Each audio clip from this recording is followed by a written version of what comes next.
Hello guys, I hope कि आप सब मस्त झकास एंड बिंदास होंगे। अगर नहीं हो तो आज होने वाले हो, क्योंकि आज मैं आपके लिए लेकर आया हूं एक जबरदस्त चैप्टर जिसका नाम है रिप्रोडक्शन।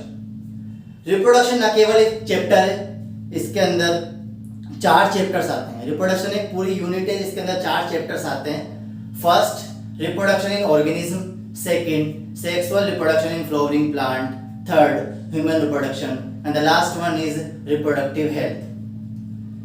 लेकिन आज हम पढ़ने वाले हैं फर्स्ट चैप्टर, 12th का फर्स्ट चैप्टर है reproduction in organism. First chapter है रिप्रोडक्शन इन ऑर्गेनिज्म।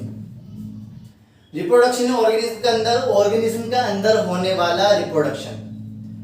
ये चैप्टर इसलिए ज्यादा जरूरी है क्योंकि इसके अंदर हम कुछ जनरल टर्म्स के बारे में पढ़ेंगे जो यूज होगी चैप्टर नंबर 2 और चैप्टर नंबर 3 के अंदर। तो स्टार्ट करते हैं reproduction in organism. Reproduction organism के अंदर सबसे पहले आता है reproduction.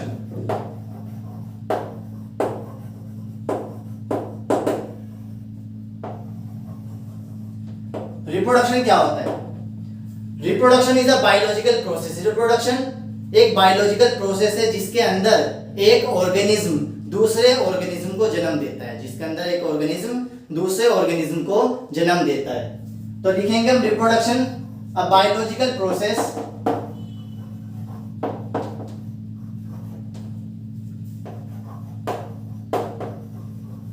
in which an organism give rise to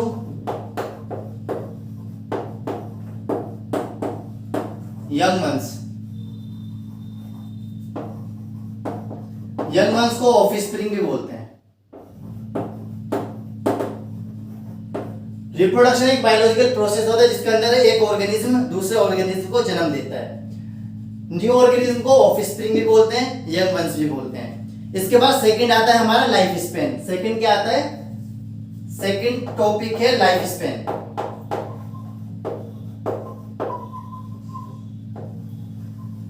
life span का सिंपल सा मतलब होता है कि बर्थ से डेथ होने तक का जो टाइम पीरियड होता है, the time period from birth to natural death.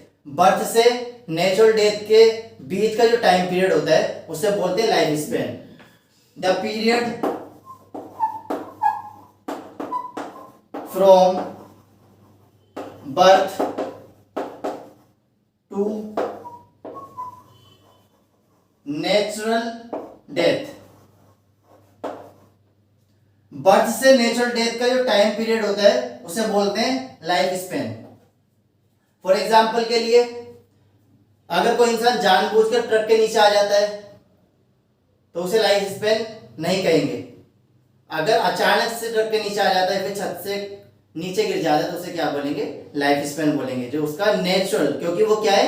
Natural death है। डेथ क्या होनी चाहिए? नेचुरल होनी चाहिए। डेथ नेचुरल होगी तभी उसे लाइफ स्पैन बोलेंगे, अगर नेचुरल नहीं होगी तो उसे लाइफ स्पैन नहीं बोलेंगे। सेकंड आता है life span does not depend on. किस चीज पर डिपेंड नहीं करती? लाइफ स्पैन साइज पे डिपेंड नहीं करती एंड शेप। साइज और शेप पे लाइफ स्पैन डिपेंड नहीं करती। एग्जाम्पल के लिए,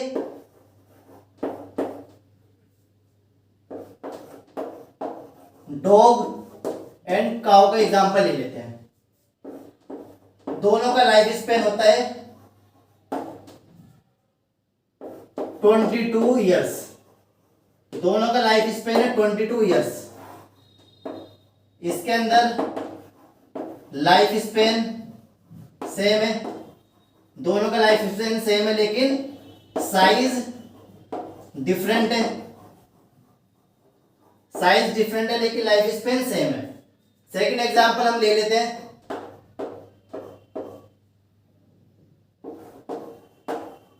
क्रो एंड पैरट का।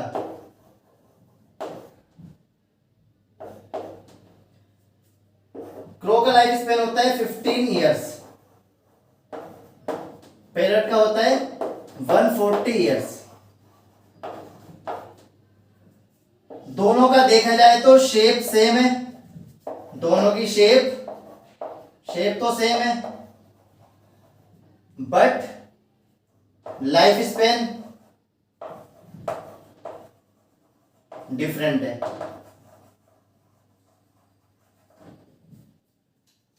डॉग एंड काउ के अंदर दोनों का लाइफ स्पेन सेम है लेकिन साइज डिफरेंट है। तो मैंने क्या बोला, साइज पे डिपेंड नहीं करती, साइज पे डिपेंड नहीं करती। देखो साइज डिफरेंट है लेकिन लाइफ स्पेन सेम है तो साइज पे डिपेंड नहीं करती।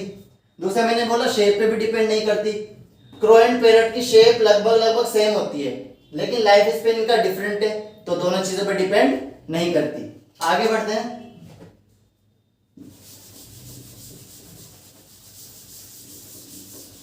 इसके बाद हमारा नेक्स्ट टॉपिक आता है क्लोन।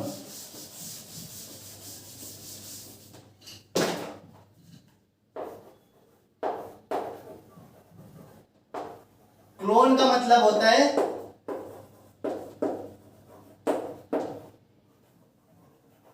मॉर्फोलॉजिकली प्लस जेनेटिकली क्या होने चाहिए, सिमिलर होने चाहिए, सिमिलर इंडिविजुअल्स।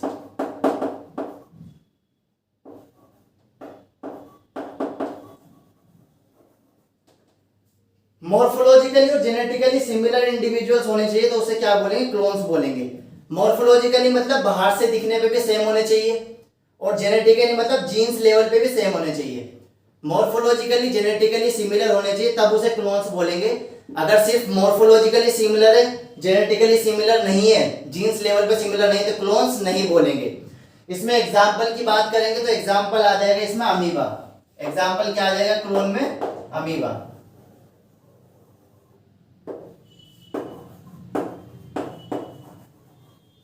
अमीबा क्योंकि अमीबा दो में डिवाइड हो जाता है क्योंकि बाइनरी फिजन करता है amoeba.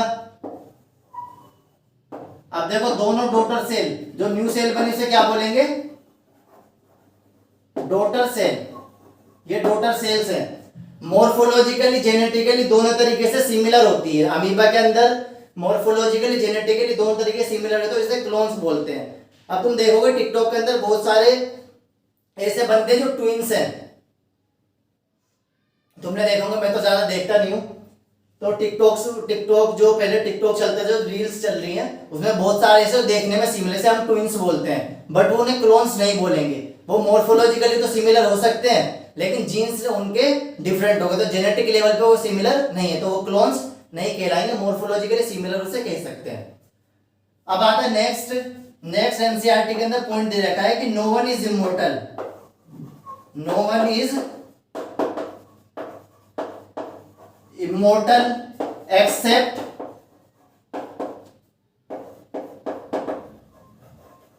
Single cell organism. Single cell organism को हम क्या बोलते हैं, यूनिसेलुलर। इस लाइन का मतलब यह है कि no one is immortal. Immortal का मतलब होता है कि हमेशा के लिए जिंदा रहने वाला, ऐसा ऑर्गेनिज्म जो हमेशा के लिए जिंदा रहता है, जिसे कभी मौत नहीं आई, जो कभी मरेगा नहीं, उसे इमोर्टल बोलते हैं। तो नो वन इज इमोर्टल, दुनिया में कोई भी ऐसा नहीं जो हमेशा के लिए जिंदा रह सकता है, सिर्फ यूनिसेलुलर ऑर्गेनिज्म को छोड़कर। जो यूनिसेलुलर ऑर्गेनिज्म होते हैं, सिंगल सेल ऑर्गेनिज्म होते हैं, वो ऐसे ऑर्गेनिज्म होते हैं जो हमेशा के लिए जिंदा रह सकते हैं। फॉर एग्जाम्पल के लिए अमीबा, एग्जाम्पल के लिए अमीबा, क्योंकि अमीबा डिवाइड हो जाता है, दो सेल में डिवाइड हो जाएगा। अब दो सेल में अमीबा डिवाइड हो गया, देखो यहाँ पे डायग्राम बना रखा, अमीबा दो सेल में डिवाइड हो गया। अब पेरेंट सेल तो गायब हो गई। यहाँ पे से ये नहीं बोलेंगे कि अमीबा की डेथ हो गई, अमीबा दो में डिवाइड हुआ है तो एक तरीके से ये पेरेंट सेल गायब हो गई और दो डॉटर सेल बन गई और ये फर्दर डॉटर सेल डिवाइड होंगी, इस तरह से डिवीजन चलता रहेगा। तो पेरेंट सेल तो इसमें पेरेंट सेल की तो डेथ नहीं हो रही लेकिन लगातार न्यू सेल की फॉर्मेशन होती जा रही है। तो इसलिए ऐसे बोलते हैं कि no one is immortal except unicellular organism, क्योंकि अमीबा भी क्या है, unicellular organism, single cell organism है अमीबा भी।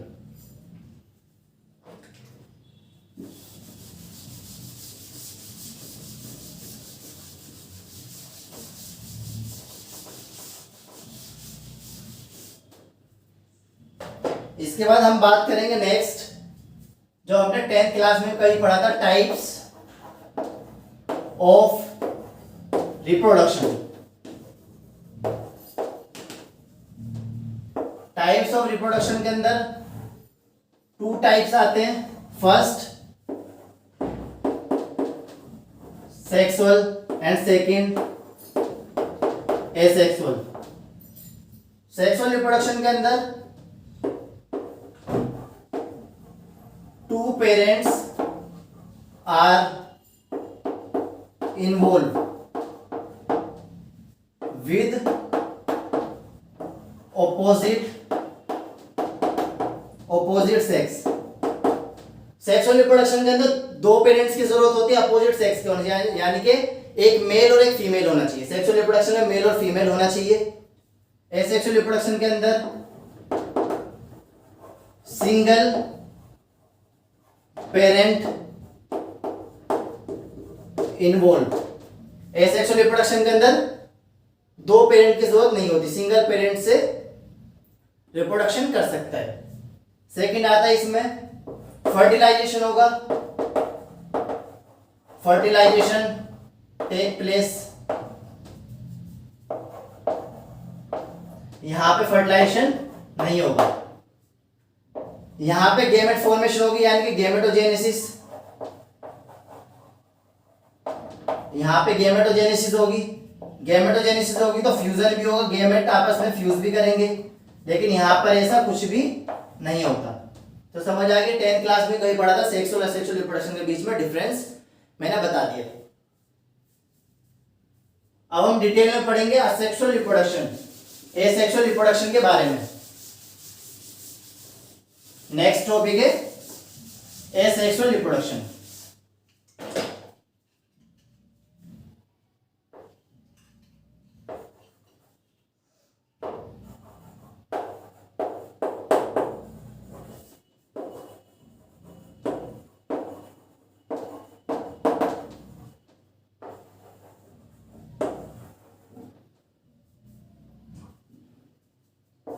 एसेक्सुअल रिप्रोडक्शन की डेफिनेशन मैंने बता दी है। एसेक्सुअल रिप्रोडक्शन एक बायोलॉजिकल प्रोसेस होता है जिसके अंदर सिंगल पेरेंट इन्वॉल्व होता है। 2 पेरेंट की यहाँ पे जरूरत नहीं होती, मेल और फीमेल की जरूरत यहाँ पर नहीं होती, सिंगल पेरेंट इन्वॉल्व होता है इसके अंदर बस। अब इसमें टाइप्स की बात करें, टाइप्स ऑफ एसेक्सुअल रिप्रोडक्शन, जो एनसीईआरटी के अंदर जो टाइप्स दे रखे हैं वो सिर्फ 2 हैं, फर्स्ट फिजन, सेकंड बडिंग। तो हम उसी टाइप्स की बात करें जो एनसीईआरटी में दे रखे हैं, एनसीईआरटी से बाहर नहीं जाएंगे। टाइप्स में फिजन, सेकंड, बडिंग। फिजन की बात करें, फिजन में 2 टाइप्स, एक होता है binary fission, second multiple fission. Binary fission के अंदर सिंगल सेल 2 में डिवाइड हो जाती है।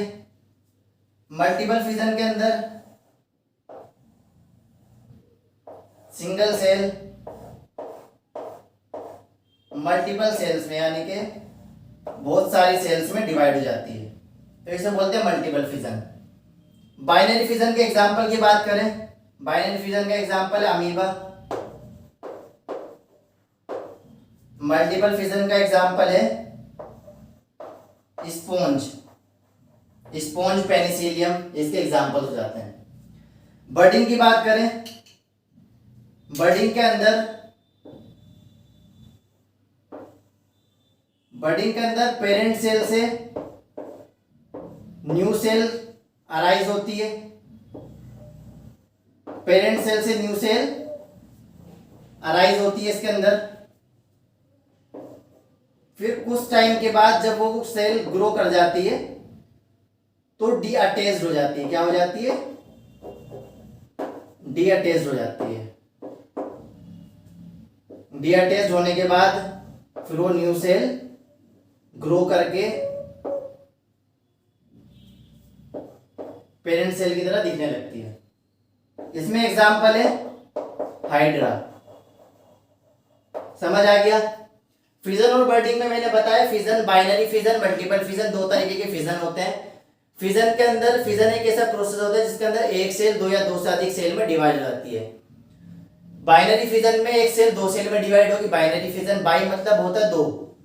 मल्टीपल फिजन यानी कि दो या दो से ज्यादा सेल्स में डिवाइड हो जाए, मल्टीपल फिजन कहलाता है।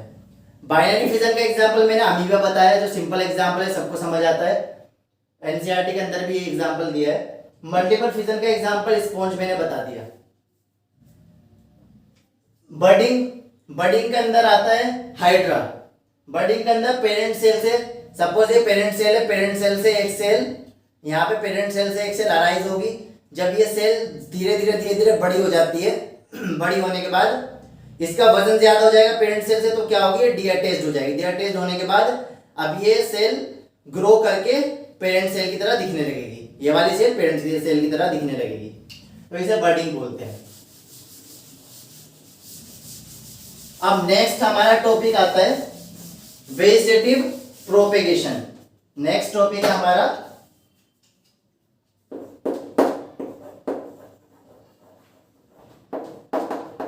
Vegetative propagation.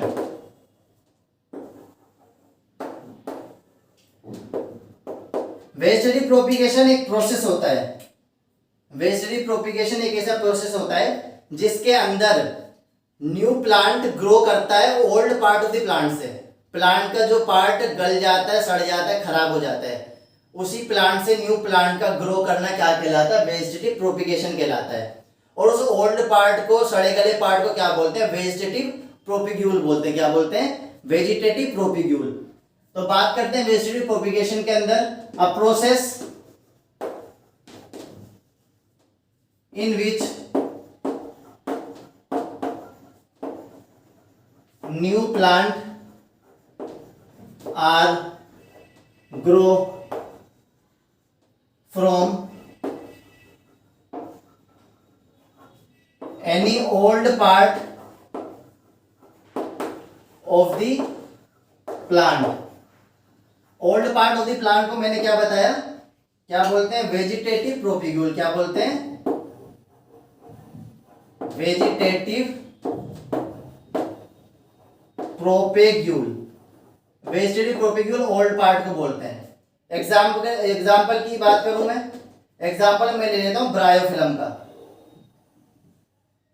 लीफ है, प्लांट से कोई पत्ती गिर गई सपोज, ये एग्जाम्पल मैंने किसका लिया है, ब्रायोफिलम का। एनसीईआरटी के अंदर भी दे रखा है, बाद में डायग्राम्स की बात करूंगा, अभी समझाने के लिए। ब्रायोफिलम के अंदर क्या होगा, ये सेल यहां से सड़ गई, नीचे गिरने के बाद सड़ गई, अर्थवॉर्म बैक्टीरिया वगैरह इसके ऊपर एक्यूमुलेट हो गए, सड़ा देंगे, खराब कर देंगे। खराब करने के बाद अब इस प्लांट के किसी भी पार्ट से, जो लीफ है ना, प्लांट का पार्ट है लीफ, अब इस लीफ के जो पार्ट है जो खराब हुए हैं, डिग्रेड हो गए, अब इनसे न्यू प्लांट यहाँ पे ग्रो कर जाएगा। यहां से क्या होगा, न्यू प्लांट ग्रो कर जाएगा। तो इस न्यू प्लांट को क्या बोलते हैं, वेजिटेटिव प्रोपेग्यूल। क्या बोलते हैं, वेजिटेटिव प्रोपेग्यूल बोलते हैं। और ये क्या है, लीफ बड। क्या है ये, लीफ बड। एग्जाम्पल किसका है, ब्रायोफिलम का। अब हम एनसीईआरटी के कुछ डायग्राम्स की बात करते हैं। एनसीईआरटी में 2 पेज पे डायग्राम्स दे रखे हैं। फर्स्ट पेज पे असेक्सुअल रिप्रोडक्शन और सेक्सुअल रिप्रोडक्टिव स्ट्रक्चर का डायग्राम बना रखा है, और जो सेकंड है उसके अंदर वेजिटेटिव प्रोपेगेशन और वेजिटेटिव प्रोपेग्यूल का डायग्राम बना रखा है। तो सबसे पहले हम पढ़ेंगे एसेक्सुअल रिप्रोडक्शन और एसेक्सुअल रिप्रोडक्टिव स्ट्रक्चर के डायग्राम्स की। तो एनसीईआरटी के डायग्राम्स की बात करते हैं। नेक्स्ट हमारा टॉपिक है डायग्राम्स ऑफ एनसीईआरटी।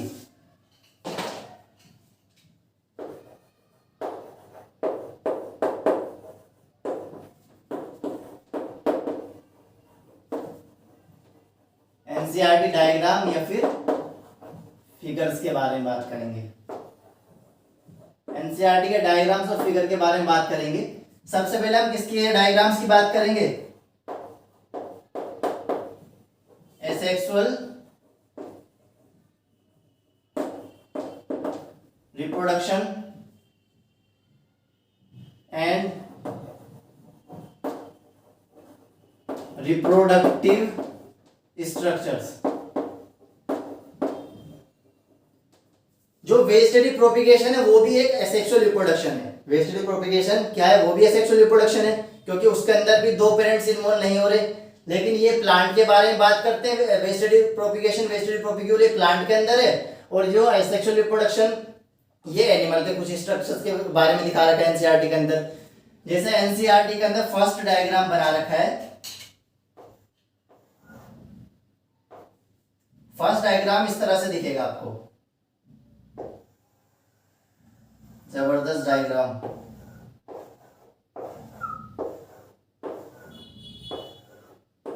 डायग्राम्स इसलिए बना रहा हूं ताकि दिमाग में छप जाए, बिल्कुल एकदम फोटोकॉपी की तरह।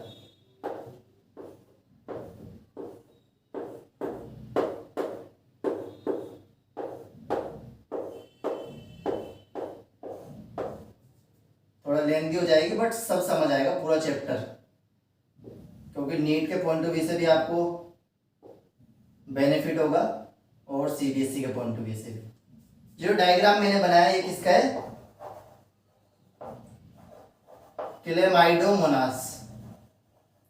ये जो स्ट्रक्चर मैंने बनाया किसका बनाया, क्लेमाइडोमोनास का। स्ट्रक्चर किसका बनाया, क्लेमाइडोमोनास का। और जो मैंने ये स्ट्रक्चर्स बनाए इसका नाम क्या है, ये स्ट्रक्चर्स है ज़ूस्पोर्स। क्या है ये, ज़ूस्पोर्स। ज़ूस्पोर्स कैसे होते हैं, मोटाइल होते हैं। कैसे होते हैं, ज़ूस्पोर्स कैसे होते हैं, मोटाइल होते हैं। मोटाइल का मतलब पूछोगे, मोटाइल का मतलब होता है मूव करने वाले, मूव करने वाले, जो मूव कर सकते हैं, एक जगह से दूसरी जगह पे जा सकते हैं, उन्हें बोलते हैं मोटाइल। और जो ज़ूस्पोर है, ज़ूस्पोर क्या है, ये क्या है, रिप्रोडक्टिव स्ट्रक्चर है। कैसा है, रिप्रोडक्टिव स्ट्रक्चर है। अब सेकंड डायग्राम एनसीईआरटी के अंदर दिया है,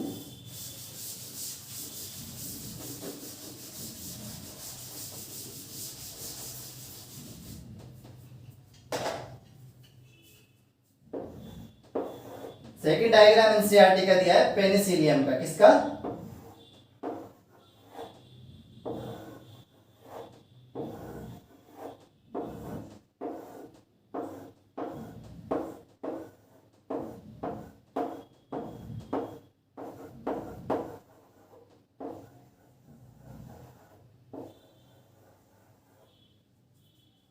ये किसका डायग्राम बना रखा है,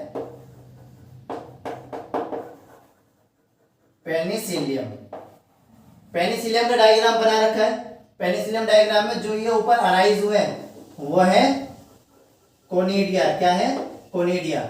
कोनिडिया क्या है, एसेक्सुअल रिप्रोडक्टिव स्ट्रक्चर है। क्या है, एसेक्सुअल रिप्रोडक्टिव स्ट्रक्चर। और ये कैसा होता है, नॉन मोटाइल। कैसा होता है, पेनिसिलियम, पेनिसिलियम के जो एसेक्सुअल रिप्रोडक्टिव स्ट्रक्चर होते हैं वो होते हैं कोनिडिया, और क्लेमाइडोमोनास के एसेक्सुअल रिप्रोडक्टिव स्ट्रक्चर कौन से होते हैं, ज़ूस्पोर। ज़ूस्पोर मोटाइल होते हैं, मूव कर सकते हैं, लेकिन कोनिडिया नॉन मोटाइल होते हैं, मूव नहीं कर सकते। फटाफट नेक्स्ट डायग्राम पे आते हैं।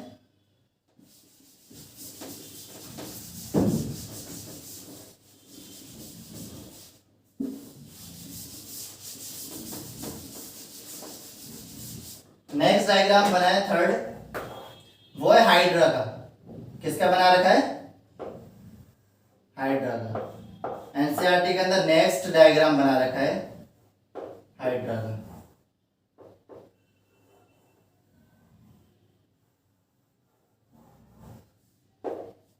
हाइड्रा से एक बर्ड अराइज हो रही है। क्या अराइज हो रही है, बर्ड। ये किसका डायग्राम है, हाइड्रा का।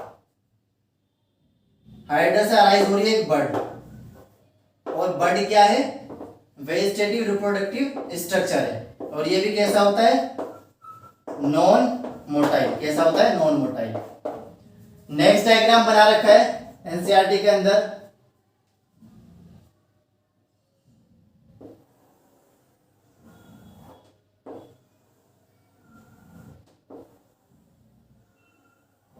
ये डायग्राम किसका है? स्पॉन्ज। 11th क्लास में पढ़ा था ना animal kingdom. Porifera, coelenterata, ctenophora, platyhelminthes, aschelminthes, annelida, arthropoda, mollusca, echinodermata, hemichordata और कोर्डेट्स, वो सब पढ़ा था।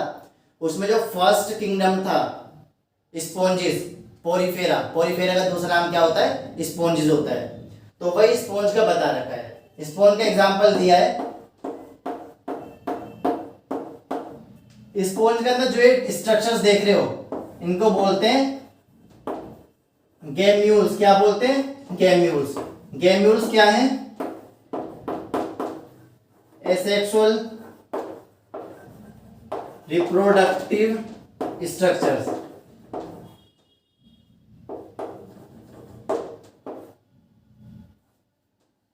समझ आ गया? ये सारे एग्जांपल्स के बाद हम बात करेंगे vegetative propagation and vegetative propagule. Next diagrams के बारे में बात करेंगे, वेजिटेटिव प्रोपिगेशन और वेजिटेटिव प्रोपिग्यूल के। ये भी इंटरेस्टिंग है। एनसीईआरटी के जो डायग्राम्स दिया है फर्स्ट,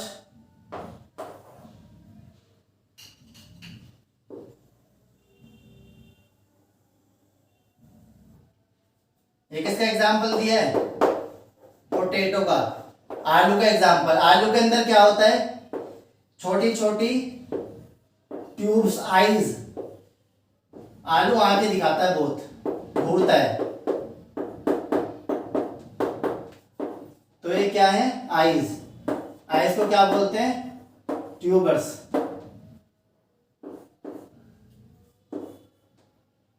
ये क्या? Vegetative propagule. ये क्या? Vegetative propagation process, vegetative propagation है। और किसी भी पार्ट से प्लांट का अराइज करना, मैंने क्या बताया? वेजिटेटिव प्रोपिगेशन कहलाता है। और जिस स्ट्रक्चर से अराइज होगा उसे क्या बोलेंगे? वेजिटेटिव प्रोपिग्यूल। तो यहां से अराइज हो रहा है ना, तो ये क्या? वेजिटेटिव प्रोपिग्यूल्स। सेकंड डायग्राम्स की बात करेंगे। सेकंड डायग्राम जो एनसीईआरटी के अंदर दिया है,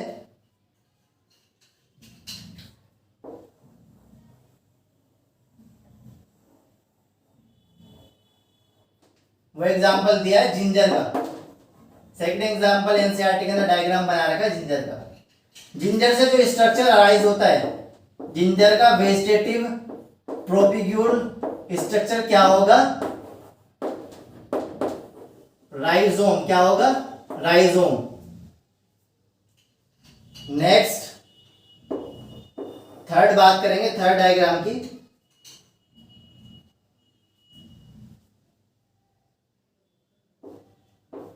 थर्ड दे रखा है ब्रायोफिलम का। किसका? ब्रायोफिलम। मैंने पहले बना के भी दिखाया है। ये क्या है? ब्रायोफिलम। क्या है ये? ब्रायोफिलम। ब्रायोफिलम से भी मैंने बताया कि कुछ जब लीफ सड़ जाएगी, गल जाएगी, खराब हो जाएगी, तो यहां से न्यू प्लांट अराइज जाएगा। इस तरह से यहां से भी क्या होगा? न्यू प्लांट अराइज हो जाएगा। और इसे क्या बोलते हैं? लीफ बड। क्या बोलते हैं? लीफ बड बोलते हैं। और स्ट्रक्चर का नाम क्या है? ब्रायोफिलम। नेक्स्ट डायग्राम आता है,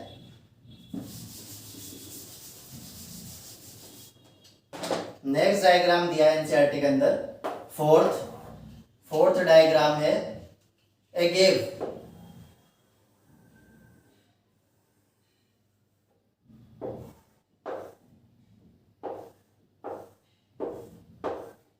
ये किसका डायग्राम दे रखा है? एगेव का। एगेव के अंदर जो वेजिटेटिव प्रोपिग्यूल होता है वो क्या होता है? बल्बिल। क्या होता है? बल्बिल। ये क्या है? Vegetative propagule. इसके अंदर वेजिटेटिव प्रोपेग्यूल क्या होता है? बल्बिल होता है। नेक्स्ट डायग्राम एनसीईआरटी के अंदर दिया है, जिसके बारे में हम डिटेल में नेक्स्ट टॉपिक में पढ़ेंगे। नेक्स्ट टॉपिक है टेरर ऑफ बंगाल, उसमें पढ़ेंगे, लेकिन डायग्राम समझ लेते हैं। Next diagram, fifth diagram NCERT के अंदर दिया है वाटर हायासिन का। किसका दिया है? इस तरह से डायग्राम बना रखा है, एक प्यारा सा डायग्राम।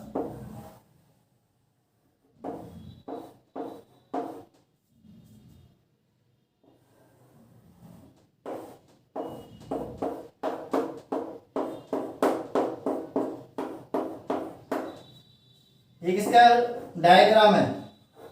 Water hyacinth. ये वाटर हायासिंथ का डायग्राम है जिसका साइंटिफिक नेम होता है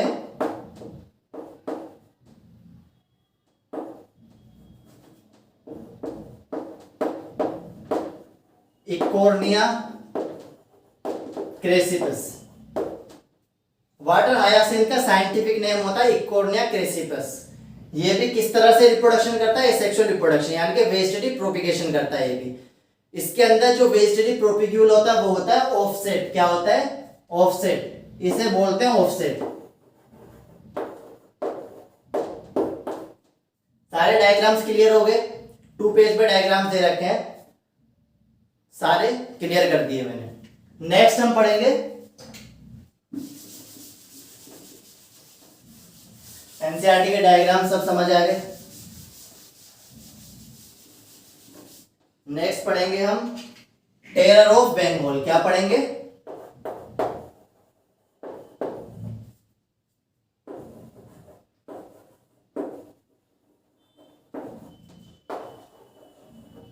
देखो, टेरर ऑफ बंगाल का मतलब नाम से पता लग रहा है, बंगाल के अंदर किसी चीज का डर, किसी चीज को लेकर बंगाल के अंदर डर था, उसका नाम था वाटर हायासिंथ।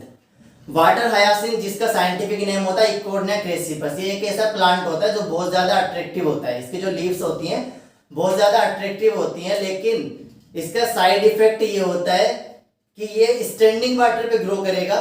ग्रो करने के बाद जितनी भी ऑक्सीजन पूल के अंदर होती है, वाटर के अंदर होती है, उन सबको खींच लेता है, ड्रेन कर लेता है।